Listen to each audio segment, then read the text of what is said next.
రాష్ట్ర వ్యాప్తంగా తొలి విడత పంచాయతీ ఎన్నికల పోలింగ్ సరళిని ఎస్ఈసీ అధికారులు హైదరాబాద్ నుంచి నిరంతరం పర్యవేక్షిస్తున్నారు. మరింత సమాచారం మా ప్రతినిధి శివరామకృష్ణ అందిస్తారు.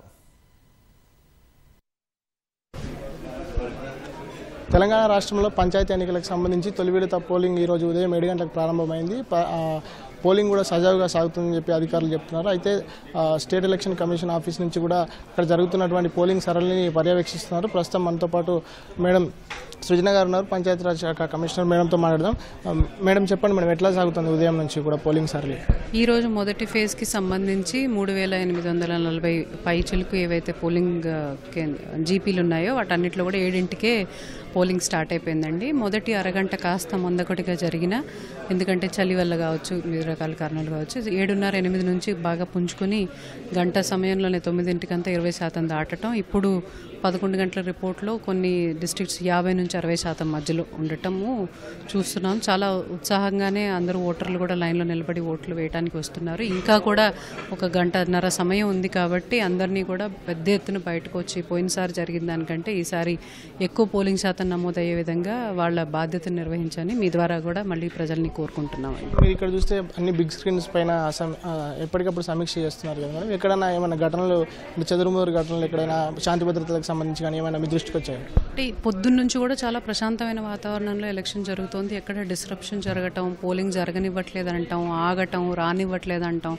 ఇలాంటివి ఎక్కడ మాకు పెద్ద ఇష్యూస్ ఏవి మా దృష్టికి రాలేదు, జరగలేదు కూడా.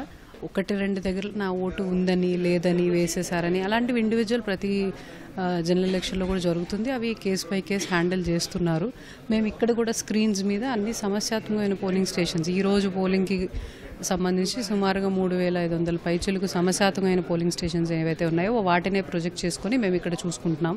పోలింగ్ ఎలా జరుగుతోంది, జనాలు వస్తున్నారా, తోసుకుంటున్నారా, ఎక్కువ మంది జనాలు అయిపోయారా, ఒక్కొక్క ఓటుకి ఎక్కువ టైం పడుతుందా, అలాంటివన్నీ ఇక్కడ నుంచి మేము మానిటర్ చేసి వాళ్ళకి ఎప్పటికప్పుడు సూచనలు చేస్తూ తొందరగా పోలింగ్ అయ్యేటట్టు ఎక్కువ మందికి అవకాశం వచ్చే విధంగా మేము ఇక్కడ నుంచి మానిటర్ చేయడం జరుగుతుంది. ఎక్కడ మేజర్ ఇష్యూస్ అయితే లేవు. 1-2 దగ్గర కంప్లైంట్స్ ఉన్నాయి. అవి అంటే పోలింగ్ బ్యాలెట్ పేపర్ చించేశారని ఒక దగ్గర ఉంది, దానికి తగిన క్రిమినల్ చర్యలు ఉంటాయి, అది కానీ నిజమని తెలియదంటే. సో అలాంటివి తప్ప దానివల్ల ఎలక్షన్ ఆగిపోవటం కానీ గొడవ జరగడం కానీ అలాంటివి ఎక్కడా లేవండి. అంటే నార్మల్గా ఇప్పుడు ఎప్పటికప్పుడు అంటే గంటకి 2 గంటలకి మీరు చెప్తున్నారు కాబట్టి ఇప్పటివరకు ఎంతగా రాష్ట్ర వ్యాప్తంగా ఎంత జరిగింది, అత్యధికంగా ఏ జిల్లాలో జరిగింది పోలింగ్, అత్యల్పంగా ఏ జిల్లాలో జరిగింది మేడం? ఇప్పుడు ఇంకా పూర్తి వివరాలు రావాల్సి ఉందండి. ఇప్పటి వరకు వచ్చిన దాంట్లో కొన్ని నేను సిద్దిపేట లాంటి జిల్లాల్లో చూశాను, మెదక్ లాంటి జిల్లాలో 62% అలా దాటింది, కొత్తగూడెంలో 41%, అది అంతే అవే లోయెస్ట్ ఉన్నాయి. సో యావరేజ్గా అయితే అన్నీ కూడా 50 దాటేసి, స్టేట్ యావరేజ్ అయితే 50 దాటేసింది. ఇప్పుడు ఇంకొక 10-15 నిమిషాల్లో మనకు పూర్తి వివరాలు 11 గంటలకు సంబంధించిన రిపోర్ట్ వస్తుంది. ఇంకా గంటన్నర టైం ఉంది కాబట్టి 12 గంటల నుంచి ఎవరెవరైతే లైన్లో ఉన్నారో అంతమంది ఉంటే అంతమందికి టోకన్స్ ఇచ్చి అందరికీ ఓటు వేయించిన తర్వాత కౌంటింగ్ ప్రక్రియ స్టార్ట్ అవుతుందండి.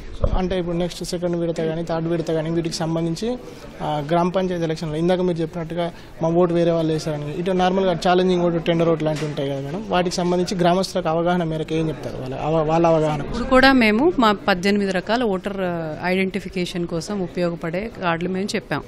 కొంతమంది ఏమనుకుంటున్నారు, ఓటర్ స్లిప్ మాకు అందలేదు, ఓటర్ స్లిప్ లేకపోతే మేము ఓటేయలేమేమో అనుకుంటున్నారు. ఫస్ట్ థింగ్, ఓటర్ స్లిప్ 99% పైన డిస్ట్రిబ్యూషన్ జరిగిపోయింది. అయినా ఎవరైనా అందలేదంటే కేవలం ఓటర్ స్లిప్ ఉంటేనే ఓటింగ్ అలౌ చేస్తారనేది ఏమీ లేదు. ఎలక్షన్ కమిషన్ నిర్దేశించిన 18 రకాల ఐడి కార్డ్స్ ఉన్నాయి. వాటిలో ఏదైనా తీసుకొని వచ్చి వాళ్ళ ఓటు కానీ ఆ ఓటర్ లిస్టులో ఉంటే ఓటు వేయచ్చు. సో అనవసరమైన రూమర్లకి వాటికి తావు లేకుండా మన దగ్గర ఉండే ఐడి కార్డు, అది ఓటర్ స్లిప్ అయినా ఓటర్ ఐడి కార్డ్ అయినా, మేము చెప్పిన 18 రకాల ఐడి కార్డులో ఏదైనా తీసుకొని వచ్చి ఓటు వేసి వాళ్ళ బాధ్యత వాళ్ళు నిర్వహించండి అని మేము చెప్తాము. అదే విషయాన్ని ఇంకా మళ్ళీ కూడా నెక్స్ట్ ఫేజెస్కి కూడా తెలిసే విధంగా ప్రచారం చేస్తాం. చివరి ప్రశ్న మేడం, ఇప్పటివరకు ఏకగ్రీవం అయిన గ్రామ పంచాయతీలన్నీ వాటి గురించి ఏం చెప్తారు? ఏకగ్రీవం గురించి ఏం చెప్తారు? ఫస్ట్ ఫేజ్కి సంబంధించి 396 గ్రామ పంచాయతీలు ఏకగ్రీవం అవడం జరిగిందండి. మిగిలినవే ఈరోజు పోలింగ్కి వెళ్ళాయి. అవి ఏకగ్రీవం అయినవి కాబట్టి అక్కడ ప్రతి అబ్జర్వర్ దగ్గర నుంచి కూడా మనము అది ఎవరన్నా, అండ్ ఈసారి మీరు చూసుంటే అఫిడవిట్ కూడా ఉంది. కంటెస్టింగ్ క్యాండిడేట్ నుంచి ఉంది, విత్డ్రాయింగ్ క్యాండిడేట్ నుంచి ఉంది. దట్ నన్ను ఎవరు ప్రలోభ పెట్టలేదని, నా సొంతంగానే విత్డ్రా చేసుకుంటున్నానని, ఆర్ గెలిచిన ఏకగ్రీవమైన ఎన్నిక కూడా అభ్యర్థి కూడా నేను ఎవరిని ప్రలోభ పెట్టలేదు, భయపెట్టలేదు అని అఫిడవిట్లు తీసుకుని అవి వెరిఫై చేసుకున్న తర్వాత ఏకగ్రీవాన్ని అంగీకరించడం జరిగింది. వాళ్ళు ఇచ్చిన అఫిడవిట్ తెలిసిన తర్వాత జరిగినాయి కాబట్టి ఫేర్ మేనర్లోనే జరిగిందని మేము అనుకుంటున్నాము. ఆ 396 ఫస్ట్ ఫేజ్లో ఏకగ్రీవం అయ్యాయి. మిగిలిన 3800 పైచిలకు గ్రామ పంచాయతీలు ఎన్నికలకు వెళ్ళాయండి. Thank you so much. So ఇవి మొత్తంగా కమిషనర్ గారు చెప్తున్నటువంటి విషయాలు. ఏదైతే మొదటి విడత పోలింగ్ జరుగుతుందో సజావుగా సాగుతోందని, ఎక్కడ కూడా శాంతి భద్రతలకు విఘాతం కలిగించేటువంటి ఘటనలు తమ దృష్టికి రాలేదని చెప్పి చెప్తున్నారు. కెమెరామెన్ రమణ మహేష్తో శివరామకృష్ణ ప్రసాద్, ఈటీవీ న్యూస్, హైదరాబాద్.